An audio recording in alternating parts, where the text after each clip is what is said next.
You guys ready for your last comic with headliner? Yes, absolutely. This woman is one of my favorite people in the world, and she is the producer of the show. You have seen her on Entertainers with Byron Allen, the Style Network, the Nashville Network. She has played all over the country, including the Riviera in Las Vegas. And she is here for you tonight. Let's give it up for the hilarious Bobbie Oliver.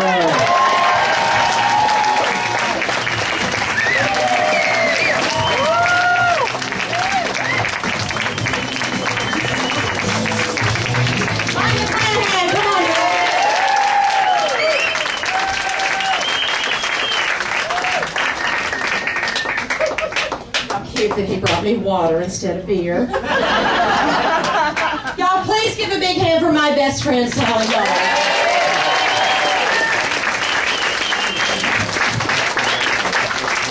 So awesome. Let me just get this out of the way. Yes, she is my best friend, but I know what you're thinking. That is not how she got this gig. Okay? She still had to fuck me like everybody else. Because that's how I roll. So, but when we got here tonight, I was kind of freaked out, kind of stressed out. I had a really bad headache. So I went in the bathroom and popped a few Vicodin. Yeah. I mean, I still have a really bad headache, but now I don't give a shit. So I'm tripping right now. Thanks. So you probably tell from my accent I'm not from here. I'm from Athens, Georgia. Oh, 5 people give a shit. I guess you could say I'm cliche, though, because like every actor and comedian in this town, I moved here because I had a dream. My dream was to get the hell away from my family. So I made it.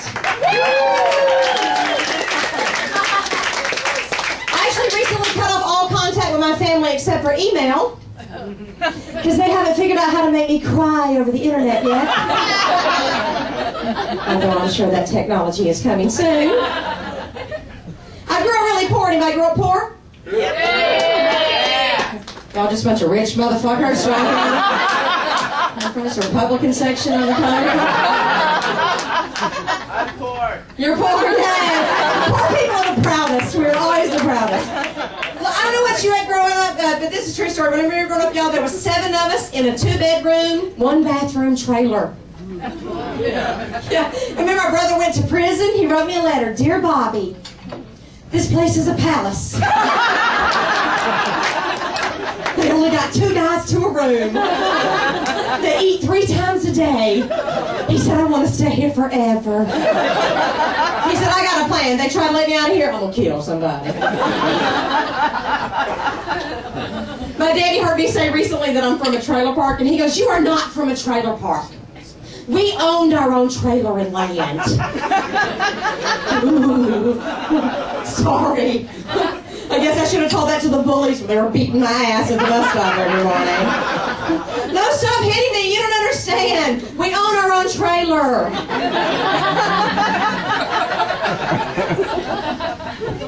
My sister's one of these people, baby, you know, she won't read a newspaper and she won't watch the news on TV, but she is addicted to the History Channel. Right, so if you want her opinion on a current event, you have to wait like 100 years. She's going to be so excited when she finds out we had a black president.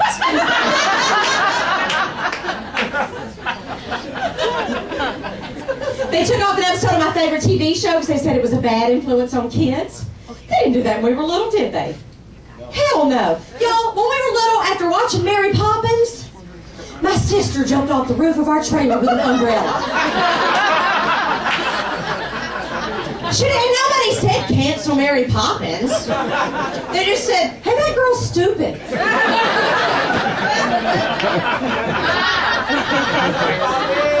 And she is. After my grandmother passed away, my sister moved into her house, and all the utilities were still in my grandmother's name. So when my sister didn't pay the electricity on time, my daddy freaked out and said that she was ruining my dead grandmother's name. Yeah, apparently people were going around Georgia saying, that Frances Evans wasn't dead 2 months before she let the light bill get behind.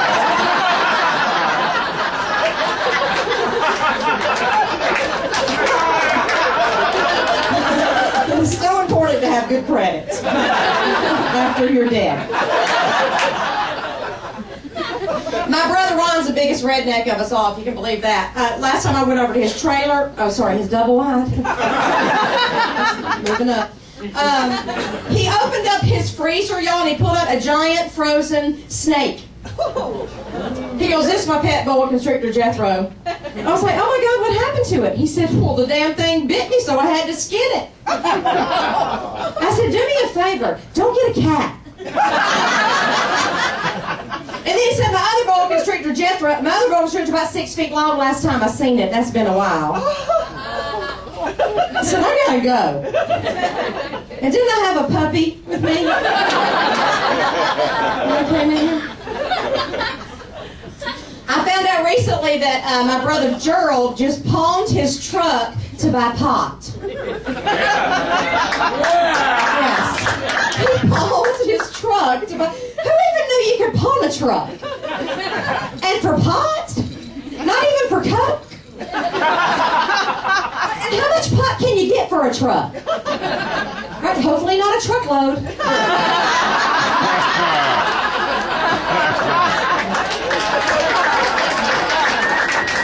Because how are you going to get it home?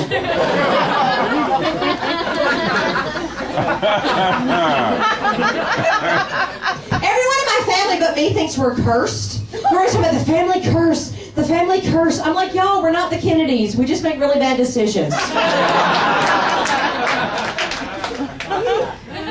I recently found out what my family thinks about me. Y'all, they think that I think that I'm better than them. I know, it's really surprised me because I always just assumed that they knew I was better than them.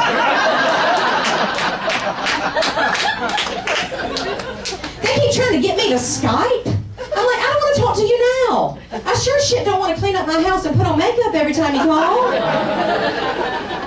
And what if you're like me and you screen your calls? Every time the damn phone rings, you gotta go duck down behind the couch. I can hear my daddy now. I can see your foot sticking out behind the lamp. Answer the goddamn phone. So, about 11 years ago, I adopted my sister's 2 kids. She's not dead or anything. She's just a loser. And we were always their godparents. Like, I always knew that we could get them in the event of my sister's death. But what I didn't realize is that we could get them in the event of crystal meth. So read the fine print. When I got them, they were teenagers. Anybody have teenagers? Yeah. Explains the drinking on a Tuesday. And when you have teenagers, back me up with this, nowadays, you have got to talk to them about drugs. You can't avoid it. I tried. One day, y'all, they actually sat me down. They said, "Bobbie, you were too old to smoke pot." They actually said, "If your friends really liked you, they wouldn't care if you did drugs." I said, "Shouldn't it be somewhere smoking cigarettes and having premarital sex?" Oh, by the way, I have the secret for keeping your kids off drugs. Do drugs. Seriously, my kids think that everything I do is tragically uncool. So I have raised a couple of straight-edge geeks I would never hang around with in high school. Mission accomplished. My niece asked me for an iPod. I'm like, a $200 Walkman? I don't think so. And she goes, "Well, how much do you spend on pot?" I said, "Not enough to put up with this bullshit." Right? There's not enough pot in the world for that. And she's gothic? You know what I'm talking about? Dressed all in black? Who knew that was so expensive? It costs a lot of money to look like hell. They makes me sell those combat boots at Target. And those satanic t-shirts aren't cheap either. Who knew 666 was the fucking price tag?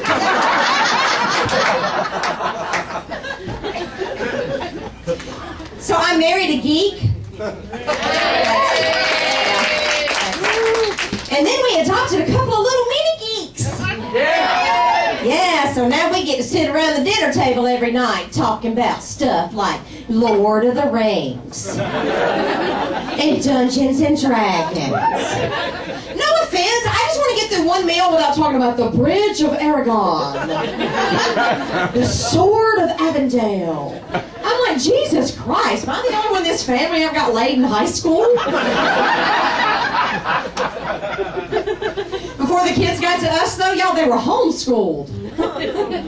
Yeah, my sister with the 8th grade education. Homeschooled. I swear to God. I think it was a little more emphasis on home, a little less on school. So them homeschool meant she got to sleep all day and the kids would sit around in the underwear eating Fruity Pebbles and watching the History Channel. They don't know the square root of 4, but they are fucking experts on Cleopatra. Which is so important. I'm very happy to announce, though, y'all, that my niece got accepted to the California College of Arts in San Francisco. $41,000 a year. I know, when I told her, I said, honey, since we haven't had you since birth, we haven't had enough time to save that kind of money. But y'all, between us, the truth is, I just kind of figured she'd get pregnant, get on crystal meth like the rest of the family. What, I didn't see college coming. I've actually been thinking about this a lot, though, and I've recently decided that I want my child to become a comedian. So I started to neglect her. I have planned a rigorous program of harsh criticism and mixed messages. She's going to be fucking hilarious. I was interviewed on NPR once, and they asked me why people become comedians, and I said, well, obviously, because our mothers don't love us. And my sister told my mama that I said on the radio that she didn't love me. And my mama goes, well, I know that Bobbie's a comedian, and it's her job to exaggerate things that are a little true. That bitch!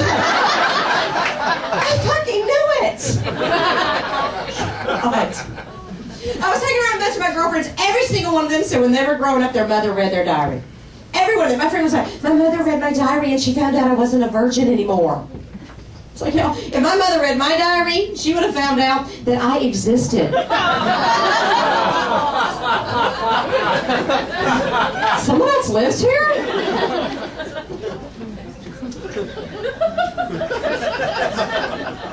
So Georgia's really racist, have you heard? And the rumors are true. So I went home last time, and my sister, y'all, starts going on and on about the Orientals. The Orientals. I thought she was being attacked by a rug. Finally I go, do you mean Asians? She goes, well, I say Oriental. I said, well, I say it's the 21st century. Then she goes, well, my Oriental friends don't mind. I said, well, clearly you don't have any. And then she goes, well, I don't consider Japanese Asian. Really? Because I don't consider geography a matter of opinion. I know it's Georgia, but buy a map. The language is so bad in Georgia. I forgot what it was like because I haven't been there so long. I forgot what it's like. I went home, y'all. If you can get past the N-word, the double negatives will kill you. Seriously, my brother looked at me, y'all, swear to God, looked at me right in the face and said to me, we ain't got no colored people on my street. I was like, oh my God.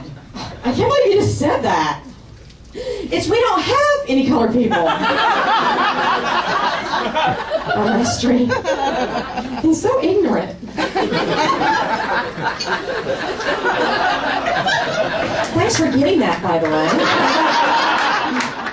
It's one of those jokes, you know what I mean? If you don't get it, it could all go horribly wrong. So I come from a long line of drug addicts. Thanks. I had this one aunt, y'all, she was the best. Okay, she was on 22 different prescriptions at one time, all of which she had written herself because she stole her doctor's prescription pad. Isn't that the best? I love that story. But check it out, y'all, she got arrested. My aunt actually went to jail. I don't know, I guess the pharmacist got suspicious when the prescriptions just started saying, downers. Something to take the edge off. That's a true story, by the way. So I'm a comedian, so I hate myself. Yes, other comedians who hate themselves. And in fact, it's been that way my whole life. In fact, y'all, when I was little, they caught me in my crib trying to cut my wrist with a pacifier. My first words were, I can't take it anymore. I used to write suicide notes on my Etch-a-Sketch. Goodbye, cruel mommy. As a matter of fact, y'all, I spent all of 9th grade in a mental institution. I did, it's true. But it was my best year of high school. It really was. I was so popular in the mental institution. It was awesome. Like, for example, I was voted group therapy president. I was named Miss Bipolar. Twice. I was voted most likely to succeed in suicide attempts. And then after 9 months, I was released. I graduated summa cum, your insurance ran out. Nowadays, I mean, I still want to kill myself, but now I'm on medical marijuana. So I just keep forgetting. Applauding my suicide.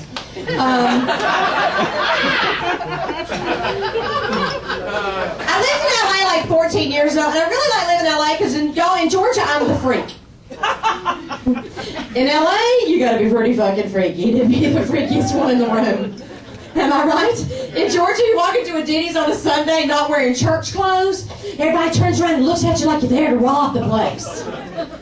In LA, you walk into a Denny's and the host has a bone through his nose. Right? Tattoos all over his face. A metal spike through his skull. Suddenly, Bobbie doesn't seem so threatening in my Beastie Boys t-shirt after all.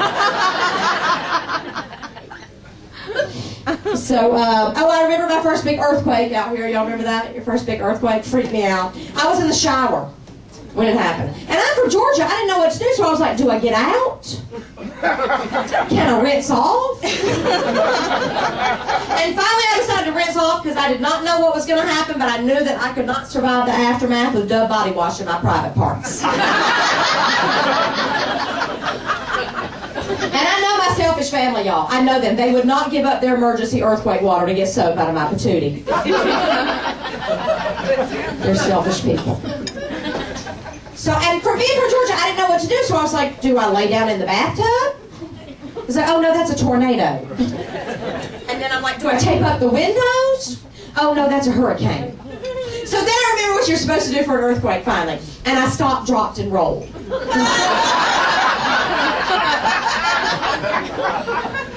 You'll never get me.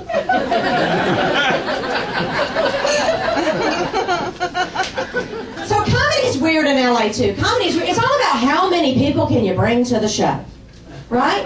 Ever since I moved to this town, I have been dragging my poor friends from show to show, trying to trick club owners into thinking I got a following.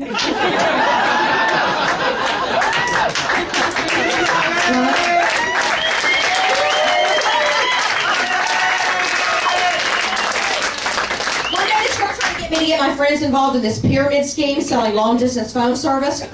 Right? She was like, oh, they'll only have meetings once a week. It'll be great. I was like, you know what, honey? My friends are already involved in a pyramid scheme. It's called my comedy career. They already have meetings once a week. I about 2 drink minimum to my friends to death. I don't think they want to hear from me about Sprint. And when you move to this town for your career, all you think about is your damn career. That's all you fucking think about. Like I told my friend one day, I said, here's my fantasy. And she leaned in, you know, like it's going to be good. And I was like, oh no, it's not good. It's not a sexual fantasy, it's a career fantasy. And then I realized, you know what, all of my fantasies are career fantasies now. I have no sexual fantasies left. Like y'all the other day, I caught myself masturbating to the image of me winning an Emmy.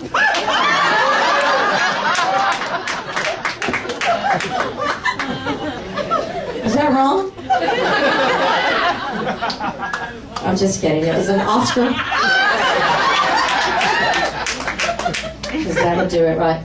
And all you think about when you're you're a comedian is the comedy angle to everything, the fucking comedy angle. Like, you may remember a while back we had a rapist on the west side, and I had a really funny joke about it. But because it was a current event, I could only tell the joke a few times, right? So I'm sitting on the couch one night with my husband watching the news, and the anchor man goes, "We have a new rapist on the west side."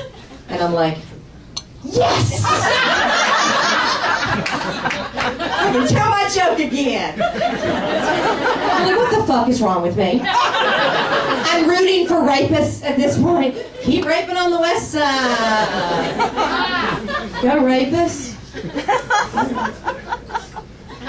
Acting is really hard out here too. Acting's like I just found out my type.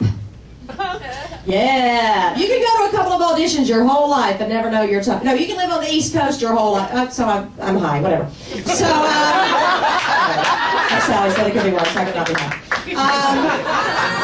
Let's try this over. So you can live on the East Coast your whole. My husband will edit that out. Whatever.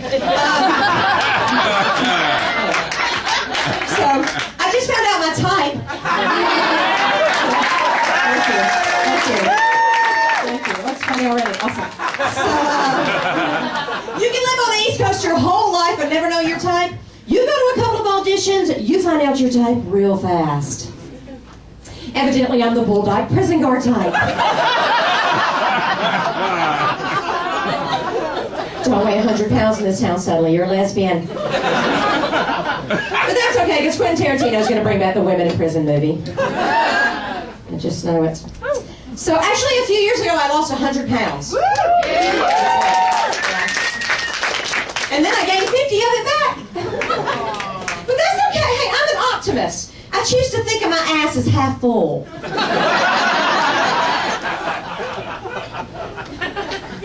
And, like I said, I hate myself. So I thought that if I got skinny, if I lost weight, I wouldn't hate myself anymore. But no, I still hated myself. I just hated myself, but I was really, really hungry.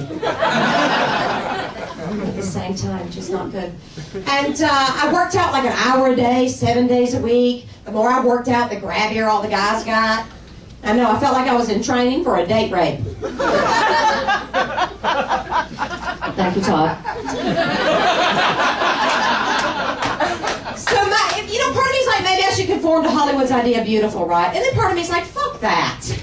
Because when I was a kid, when I was growing up, my favorite story ever was Rudolph the Red-Nosed Reindeer. Right? Because the one thing that was supposedly his big flaw turned out to be just what Santa needed. Why can't that happen to me? I am so tired of waiting on the situation in which my big butt can save Christmas.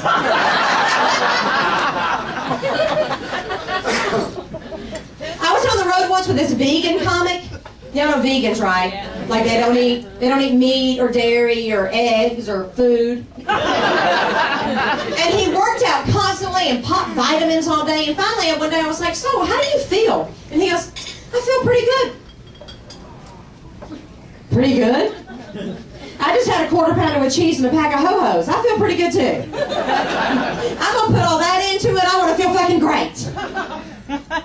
By the way, y'all, I think my pug is becoming a vegetarian. I do, because today she ate a green bean and yesterday she ate asparagus. Plus she smells like patchouli and thinks she's better than everyone else.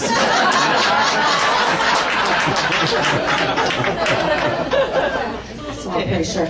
So this guy asked me, he goes, "What do you think about Obama?" And I'm like, "I love Obama, but I think he says a lot of things that people don't want to hear." And my friend goes, the guy goes, "Oh yeah? Well, what if you have a woman and she gains weight? Does she have a right to be mad at you if you tell her to lay off the double-doubles?" I'm like, "It depends. Did she ask you your fucking opinion on anything? And what if you have a little dick? Can she tell you sorry he asked that? You know what? I've got a good idea. Why don't you tell your woman to lay off the double-doubles? There'll be no in and out for you for a while. You can jack your own box. I need a man that can supersize me." He's like, "Are we still talking about Obama?" I'm like, "Who?" So my 25th high school reunion is this year. Yeah, and I didn't want to go home because I gained weight. And my husband is like, isn't it enough that you're like 10 times more successful than anyone that ever graduated from your high school? And I'm like, no. I want to be 10 times more successful and skinny. Is that too much to ask? But you know what, y'all? You know who has stuck with me this whole time, whether I lose weight or gain weight? You know who stuck with me this whole time and never turned their back on me? Who? My stalkers. It's true, because you know what? My stalkers don't care what I weigh. They just want to kill me for me.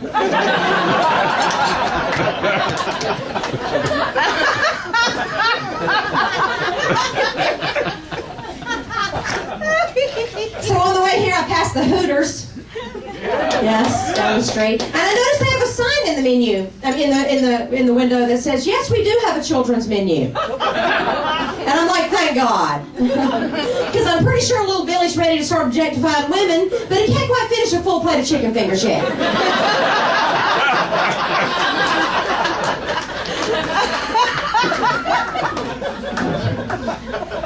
This guy said to me, "If women are so smart, how come men invented everything?" It's called birth control. It is. Before Margaret Sanger started smuggling diaphragms into the country, women were having babies until we literally dropped dead.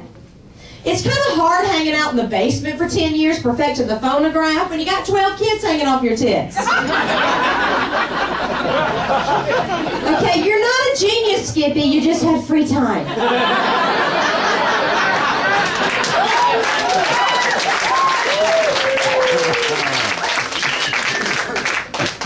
I dated a guy once that said, "I would never marry a woman that made more money than me." I said, "Then you need to cruise the homeless shelters. Because you are one broke son of a bitch. I notice you don't mind when I pick up lunch." Never marry a woman made more money than me, Mr. Always in the bathroom and the check comes, motherfucker.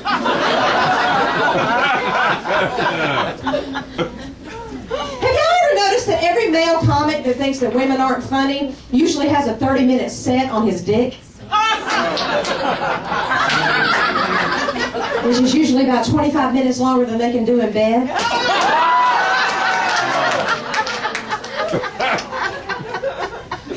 You never have to give a male comic the light, by the way. So there's a lot of pressure to be thin in Hollywood. There's also a lot of pressure to be young in Hollywood. But I have to tell you all the truth. I just celebrated my birthday. I just turned 40. 36 months ago. Okay, I just turned 43. I know you're not supposed to tell people that. I know you're supposed to lie this time. I never lie about my age. Because y'all, if I tell people I'm 43, they're like, "Oh, you look pretty good." But if I lie and tell people I'm 23, they're like, "Damn." What the fuck? When I really want to feel good about myself, I tell people I'm 63. They think I look awesome. When I had my birthday, my niece called me on the phone. She goes, "Aha, you're over the hill now." I said, "You know what? I like it on this side of the hill. There's lots of money and self-esteem over here." Older people clapping it up.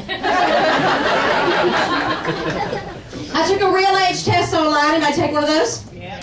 Aren't they terrifying? Because here's the deal. What you put in your body's natural age, you answer a series of lifestyle questions, and it calculates your real age.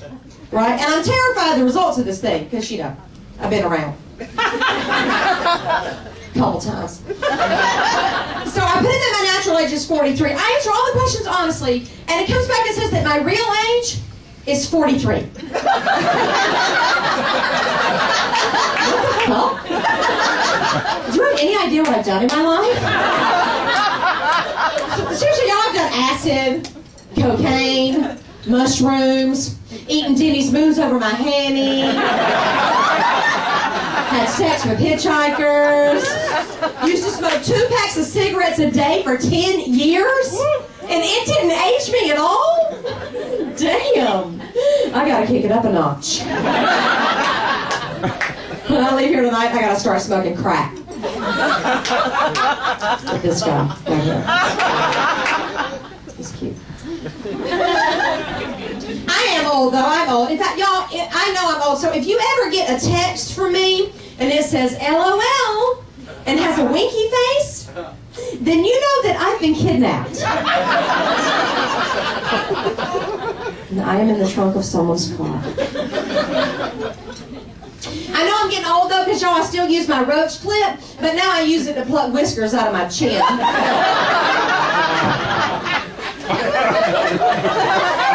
It's one of those ones from the 80s, too. Not my whisker, the roach clip. It's better. And, I know I'm getting old, y'all, because now I can have aches and pains just standing here. That I used to only get during complex Kama Sutra poses. Oh, shit. My friend's like, oh, is that from praying mantis? I'm like, no, just standing in line at the bank.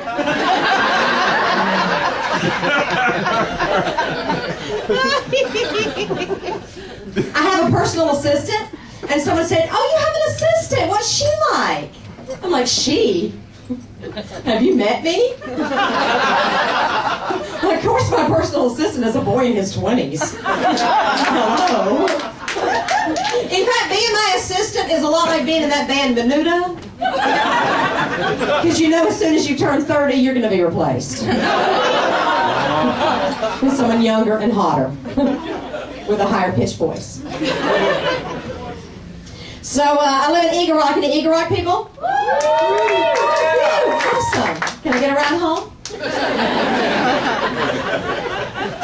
So there's this coffee house there called Swark, and I like to go in there every day because they have hot little boys working in there. And that's how Bobbie got hooked on caffeine.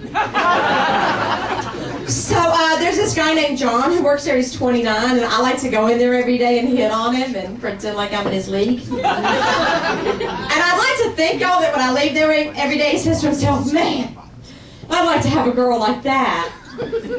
But probably what he's really saying is, I wish my mom were that cool.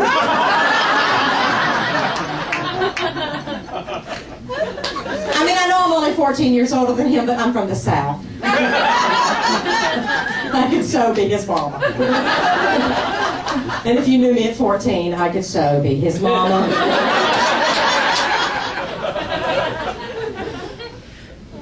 So, actually, I have not had caffeine or sugar since January. Wow. Yes. Thank God I did not give up beer and weed. I would be a wreck right now. Actually, that's not true. I did try to quit smoking pot. I quit smoking pot for 3 days. I completely fell apart. And then my family got together and staged an intervention. My children read me letters about how my quitting smoking pot had affected their lives. And demanded that I start back. So I did it for the children. I did it for the children.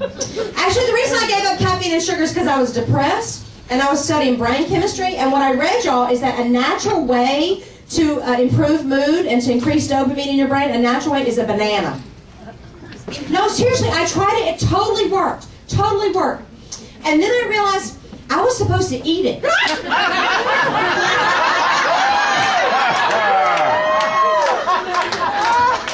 cheered me right up. Probably cucumbers would work too.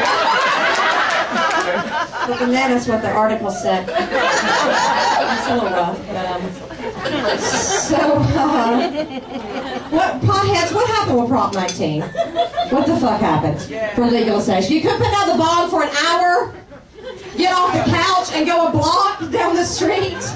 What the fuck? I read this article about like how many young people came out to vote. I mean, I read like half of it. I was high. And then I read, that's our problem. That's why we can't get anything done, right? Everyone on our side is high. Can you see us at the rallies? What do we want? Huh? What do we want? Doritos? What were we talking about?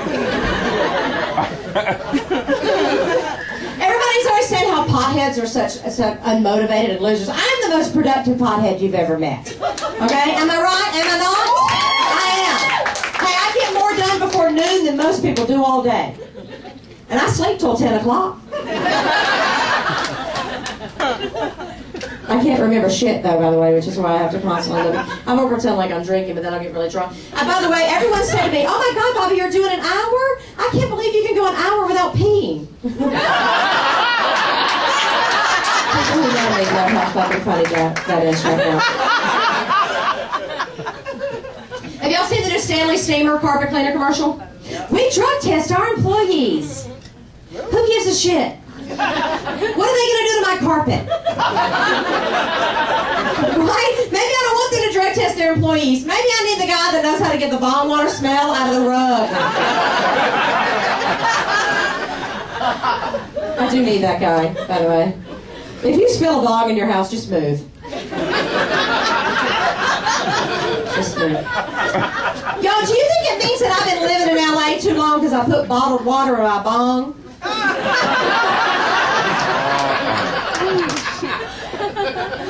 Because I totally do that. So I always try to cover up the smell, the fact that I've been smoking pot, so like I would take a Listerine strip for my breath. And then I gave one to my husband one day and I realized it made him smell like he'd been drinking.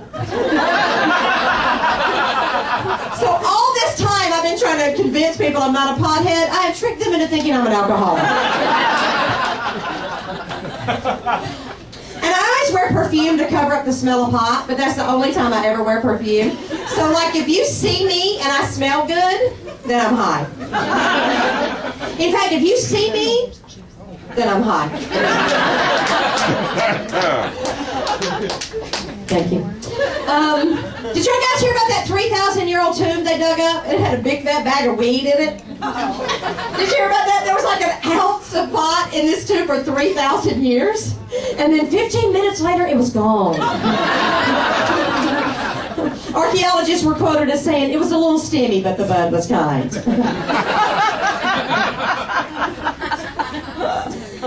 So I don't just hate myself, I hate people too. Do anybody hate people? I have like a lot of... I freak out. I have so much social anxiety, I have to get high just to log on to Facebook. Oh, by the way, has anybody else ever been sexting and Facebooking at the same time and almost write something really nasty as your status update? Bobbie Oliver is so wet right now. Like...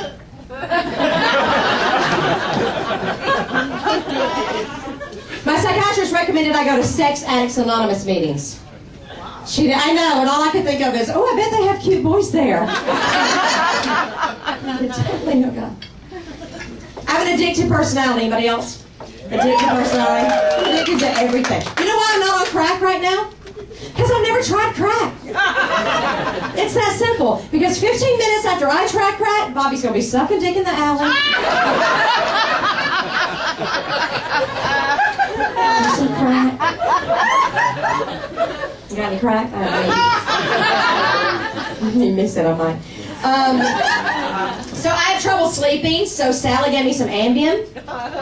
Yeah, and it worked like a charm until the next day my husband said I talked in my sleep all night. I'm like, oh shit. Was I specific? Did I name names? Is this how Tiger Woods got caught? I can't mess with pills. I'm a pothead. I cannot mess with pills. Have y'all ever noticed that the people who are the most against potheads are raging alcoholics? Have you ever noticed that? And you know what, y'all? An alcohol addiction can take down a family. A pot addiction just means there are always plenty of cookies in the house.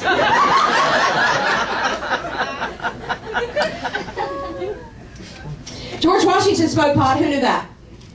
A couple people. I told my mama that. She freaked out. You'd have thought I'd said he was a damn transvestite. She started acting like she had known George Washington personally. She was like, I can't believe you would say that about the father of our country. That man admitted to chopping down a cherry tree because he could not tell a lie. I said, Mama, he was stoned. He couldn't think of one.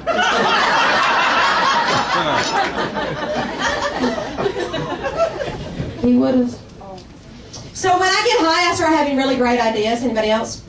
And great ideas. So I have a problem. I have a solution for all the world's problems, especially the problems in the Middle East. We should ban all religion. That's my solution.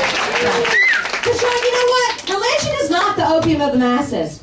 Religion is the Jose Cuervo of the masses. Religion's the, hey, let's go kick the shit out of that guy of the masses. Actually, I used to think that until, I used to think banning religion would help everything until we had that heat wave a while back. And then I realized that's what's wrong with the Middle East. It's so fucking hot there. Everyone is pissed off. It's like that movie, Do the Right Thing, every day there. Seriously, after like 4 days of 100 degrees, I wanted to pull a jihad on somebody's ass. I was like, fuck 72 virgins, does heaven have air conditioning? I wouldn't ban Buddhism, though. I wouldn't ban Buddhism, because I don't think I've ever heard anybody say, oh, I went to a Buddhist high school. That really fucked me up. All that chanting and meditation.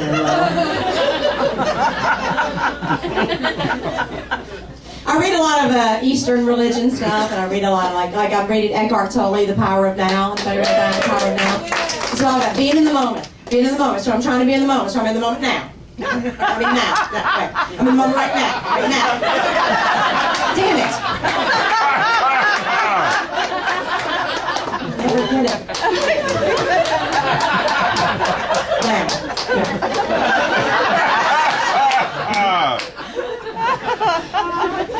My brother Eddie is a fundamentalist Christian minister. Yeah. Or as I like to call him, asshole for short. I told him one time I was having some financial problems. He goes, don't you worry. I'm going to pray for you. He goes, in fact, I'm going to bring up your problem in church on Sunday. I'm going to have every single member of my congregation pray for you. All right, is that going to help? It's like this guy up there going, well, I was going to make Bobbie homeless, but I had no idea she was so popular.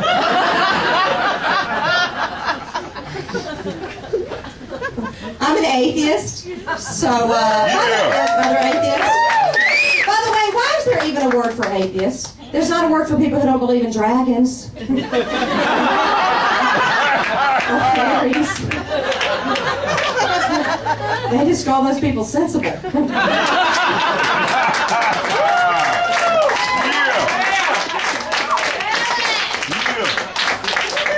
Chris Oliver wrote that joke, by the way.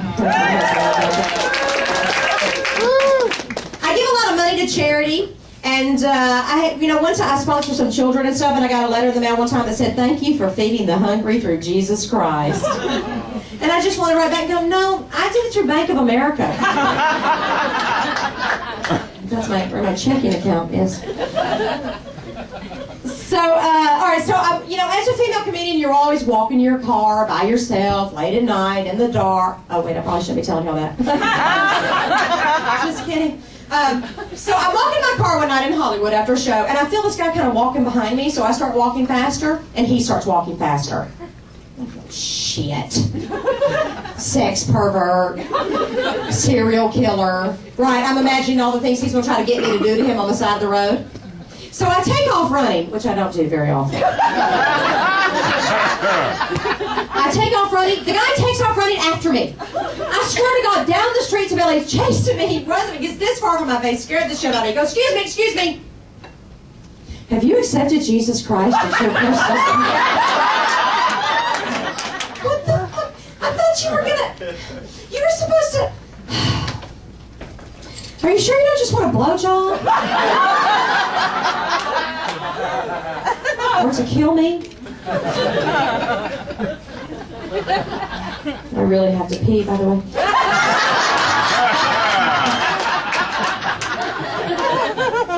This next bit may be rushed. So, y'all, I recently celebrated my 20th wedding anniversary. Obviously, people clapping who have not been monogamous for 20 years. And I have no fucking idea what that's like. Y'all, last time I had sex with somebody other than my husband, gas was $1. Prince was on the charts. I'm pretty sure When Doves Cry was playing in the background. Oh, by the way, did y'all hear that Prince came out against gay marriage? Yeah, Prince came out against gay marriage.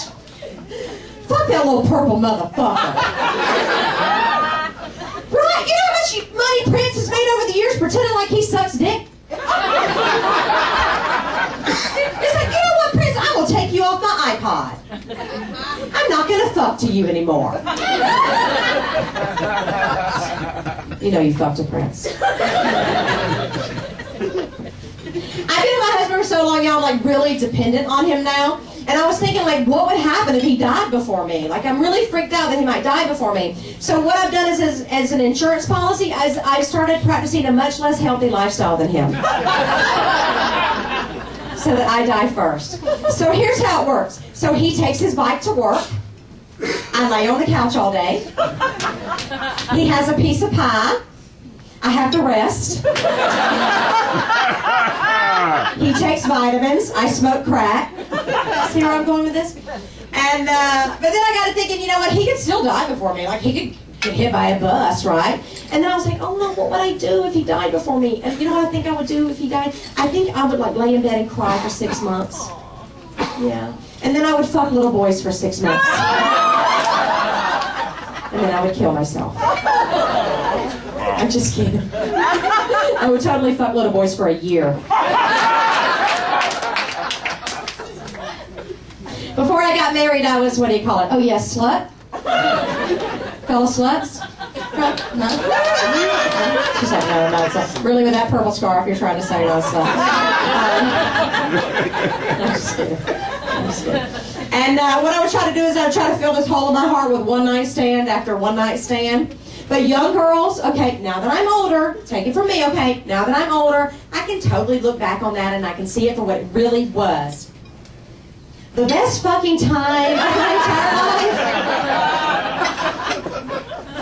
I miss it. I do, I kind of miss it. I've been with my husband since 1989.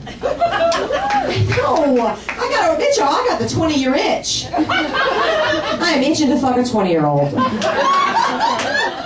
So seriously, dude. Come on.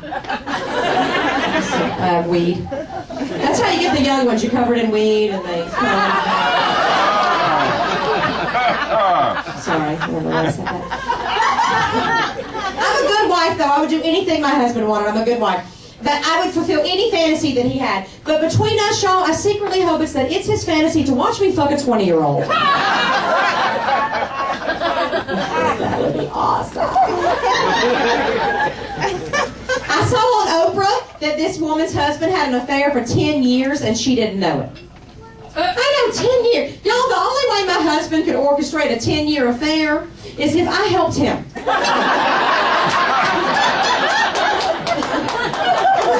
I would have to leave him little yellow sticky notes on the refrigerator that said, fuck your secretary at 2 o'clock. Don't forget, it's her birthday. He can't take out the trash. He ain't having a 10-year affair.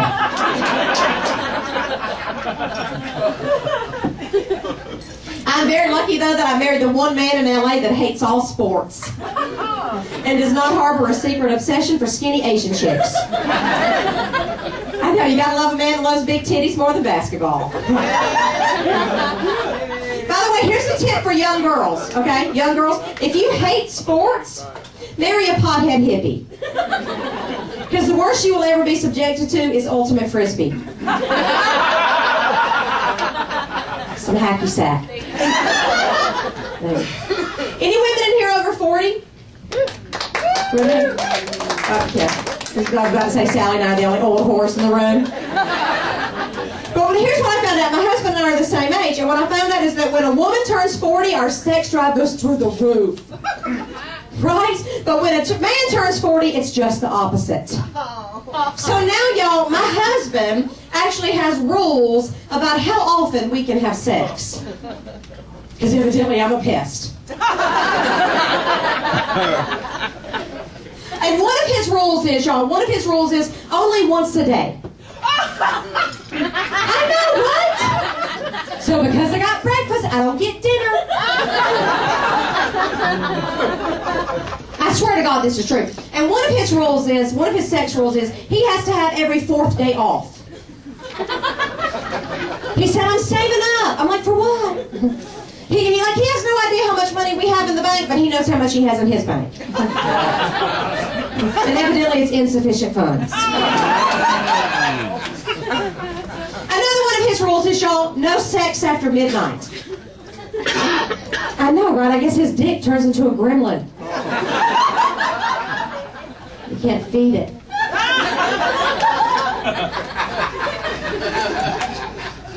And I love the dirty talk. Anybody like the dirty talk? Just a couple of whores right here. That's don't like the dirty talk. My husband doesn't like the dirty talk either, and he's not any good at it. So I've been thinking about hiring a ghostwriter to crouch by our bed and tell him what to say. I'm like, oh yeah, Daddy, you like that? And Chris goes, line! The ghostwriter's like, tell her she's a good girl. She likes that. Chris is like, she's a good girl. I mean, you're a good girl. You're a good girl. Finally, I just end up fucking the ghostwriter.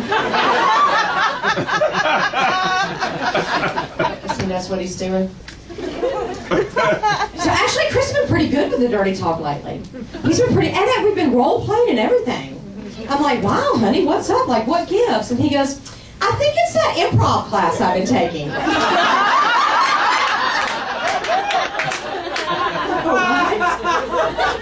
So women, if your man is not bringing it in bed, enroll him in an improv class.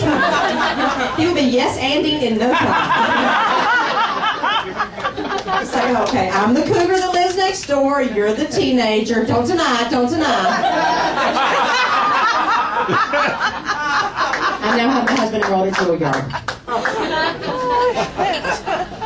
Because here's what happened, y'all. I married a wild man. But after 20 years with me, I done turned him sensitive.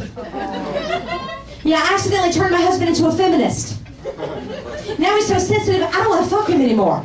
I know, but you know, you've been with somebody a long time, you try to mix it up, right? You know, I'm like, hey honey, I've got an idea. Why don't you dominate me? Why don't you like smack me on the ass and pull my hair?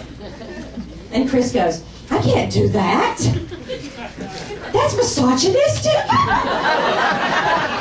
That's violence against women. I'm like, oh my God, will you quit feeling sorry for me and just fuck me already? But then he started liking the domination thing just a little too much.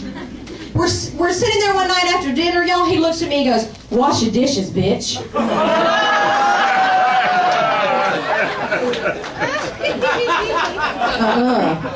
You better save that shit for the bedroom. That shit don't fly in the kitchen. So Amy Winehouse died recently, right? Yeah. And it really got me thinking that it'd be a good time to bring back my Rick James joke.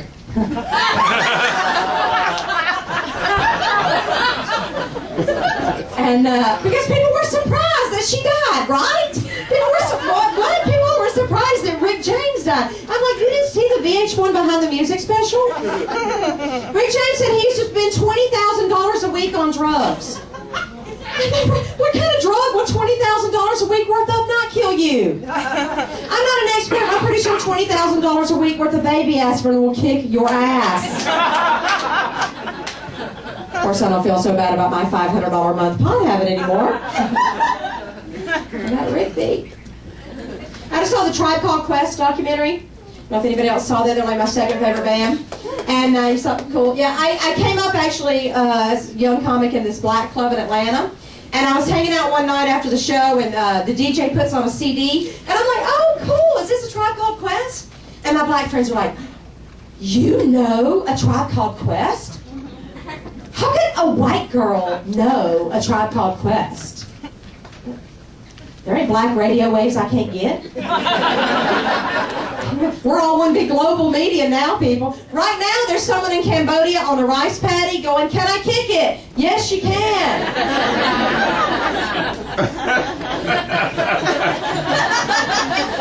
Are there rice paddies in Cambodia? Little fucking legend. I like the older bands, Janis Joplin, Jimi Hendrix. Y'all like them? Yeah. And that's why I like them so much, because they died young. Right? Janis Joplin's not going to get really, really old and start making really shitty music and make us all embarrassed that we ever liked her to begin with. Okay, who's with me? Who thinks the world would be a much better place if Aerosmith had choked on their own vomit after walking this way? And you have to admit the Rolling Stones are long overdue for that tragic plane crash. And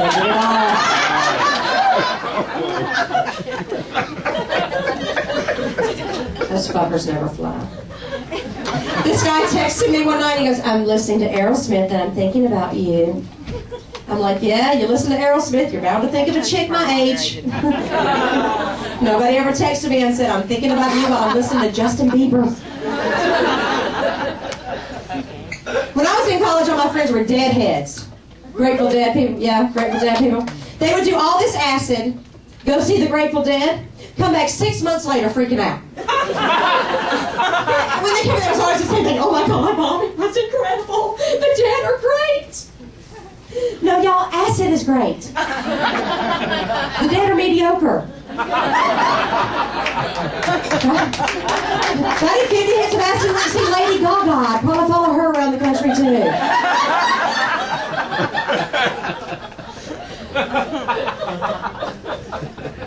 Y'all watch the Discovery Channel? Discovery Channel's cool when you're high. And I saw this thing about these people called modern primitives. You know what I'm talking about? They're in the piercing tattooing community. They do things like, y'all, they hang on hooks by their nipples in the woods. I know, you always got to do that kind of shit in the woods, don't you? Where are you going to go? And they do it because apparently if you put your body through enough pain, you'll hallucinate. Ooh. It gets you high. I know, I just want to grab these people and shake them real hard and go, "Hey, there's a whole list of things that'll get you high." Don't be so quick to jump on the first one you hear about. Right, don't get me wrong, I'm sure hanging on hooks by your nipples will do it. But frankly, that's what drugs are for. Eat a mushroom. So much nicer. I also saw this thing on autoerotic asphyxiation. Have y'all heard of that? Yep. Have you done it? Over here? So, if you don't know what it is, someone discovered, someone with a lot of free time on their hands, literally, discovered that if you cut off your airflow during sex, it increases the intensity of your orgasm. Yeah, but people were doing this alone, and they're hanging themselves, and they're dying. I know, and I've been thinking about this, okay? I got a good rule of thumb for these people. You might want to write this down. If you're going to masturbate with your head in a noose, you really need a spotter.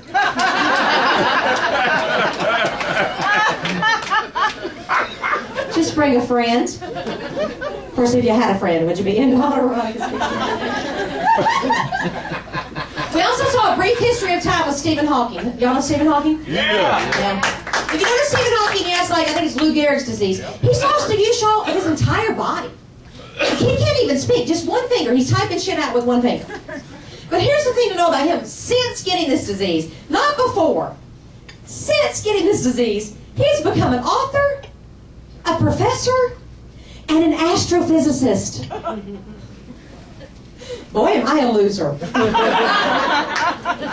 have control over my whole body. I haven't done shit. But that's the way it always is in the movies, am I right? The triumph of the human spirit. The handicapped person always overcomes.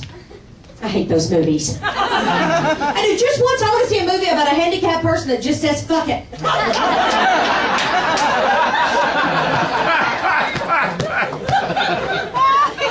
Just spends the rest of their life sitting around getting high and watching porn.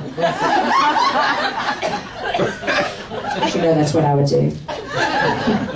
Okay, that's what I do now. I also saw this documentary on cosmetics testing on animals.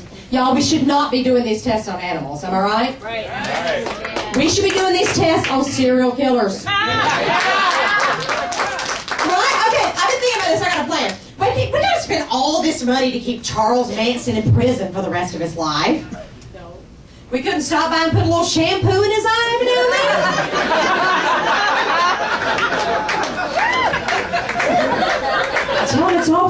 Helter Skelter?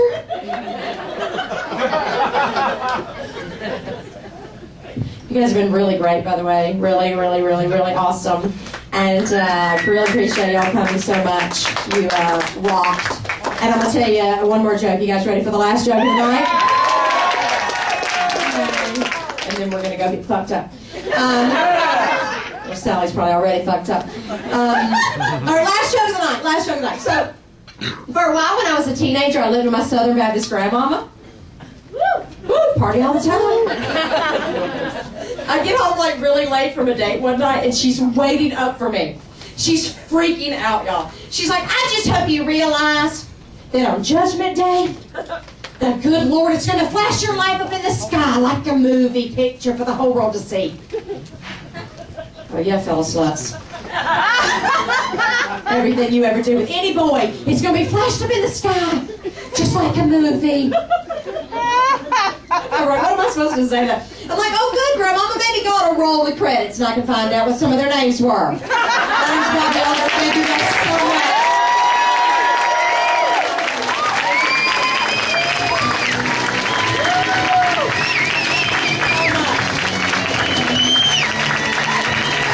Bobbie, all of